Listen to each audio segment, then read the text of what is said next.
Hey, what is going on, guys? Today I'm going to be unboxing and installing the EVGA 2080 Super XC Ultra Edition graphics card.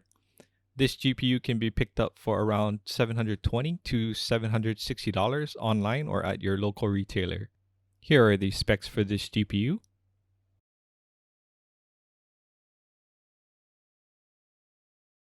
At a glance, there are two seals on each side of the package to indicate whether or not the GPU was tampered with.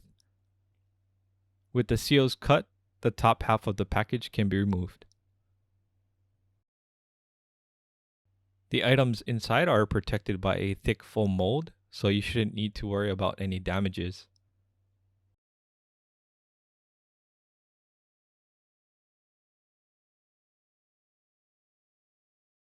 In this box, you get an instruction guide, an EVGA badge, and an HDMI to dvi digital dual link adapter.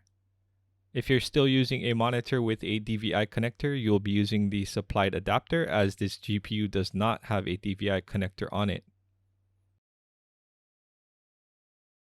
Alright, now for the good stuff. With the anti-static bag removed, we can see the massive cooling system of this GPU. This is EVGA's ICX2 cooling system and should be more improved over their previous ACX system. The heatsink is nearly double that of the 980 Ti, and the base plate design now makes more contact with the GPU components to dissipate more heat. Being that this heatsink is a lot thicker now, it's good to note that you'll lose a PCI Express slot as this card covers the area of two PCI Express slots. The overall width of this card is 2.12 inches or 54 millimeters. If you're wondering why there are raised E's on the hydraulic dynamic bearing fans, EVGA claims that the E's create a smoother slipstream for each fan. I've personally found these fans to be quieter than the 980 Ti, and they do a good job at moving air over the heatsink. This GPU requires a 6-pin and an 8-pin PCI Express power connector, so make sure you have the appropriate connectors or adapters for your power supply, as they aren't included with this GPU. A 650 watt power supply or better is also required. The overall length of this GPU is 10.62 inches or 269 millimeters. Just another thing to note if you're trying to fit this card into smaller cases. On the end of the card, you get 3 display ports version 1.4, 1 HDMI port version 2.0B, and best of all, you get 1 USB Type-C port, which is very useful. Most motherboards nowadays only come with 1 USB Type-C port, so having an extra for phones, virtual reality devices, and external hard drives is a major bonus. Installation of this card is pretty straightforward. All I had to do was remove the thumb screws and power cables from my 980 Ti. I also removed an additional PCI slot cover to make room for the 2080 Super. Also, don't forget to unlatch the locking tab located on the PCI Express slot before removing the card. I'll admit that I've broken one of these in the past because of not doing so. With the 980 Ti out, the 2080 Super can be installed in reverse order.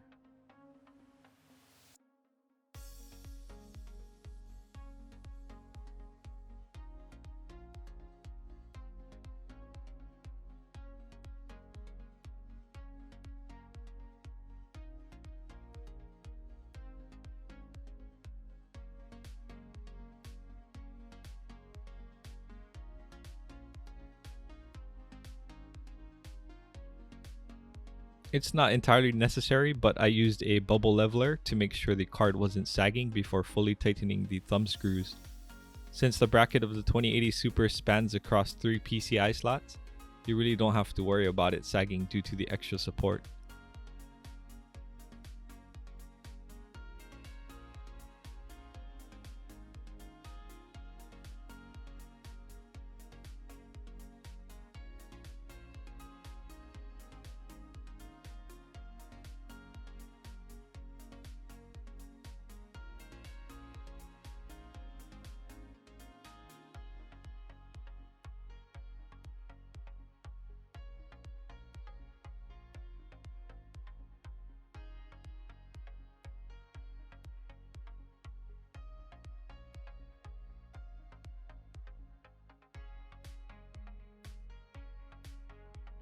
If you're a fan of RGB lighting, the 2080 Super does have customizable RGB LEDs.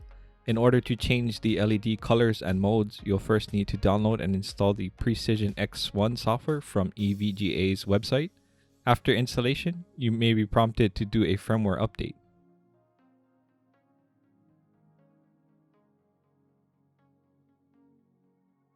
With the Precision X1 software, you'll not only be able to change the colors of the LEDs, but you'll also be able to monitor GPU temps and adjust fan and GPU clock speeds as well. If you're familiar with MSI's Afterburner software, you'll have no problem adjusting these settings here. To change the LED colors and modes, just click on the LED icon or tab. In basic mode, you'll only be able to change the LED colors to red, green, or blue. You can also change the brightness here as well.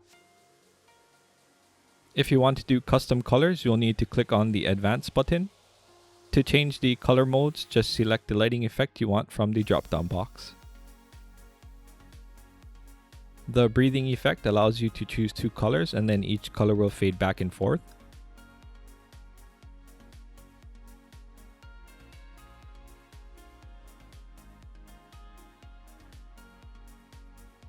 The rainbow effect will cycle through all the colors of a rainbow.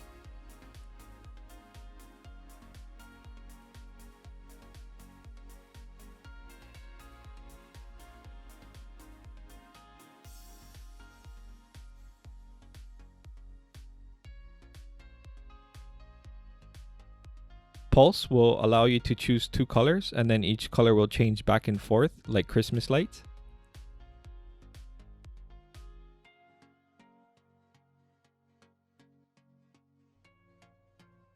The temperature mode can be very useful if you're doing heavy gaming or overclocking. You can set a temperature value such as 90 degrees and select the color of red, for instance. If your GPU reaches 90 degrees, it'll change the LED color to red, indicating an overheating or cooling issue. Well, that's all I have for now. If you enjoyed this video, please like and subscribe for future updates, and I'll see you in the next one.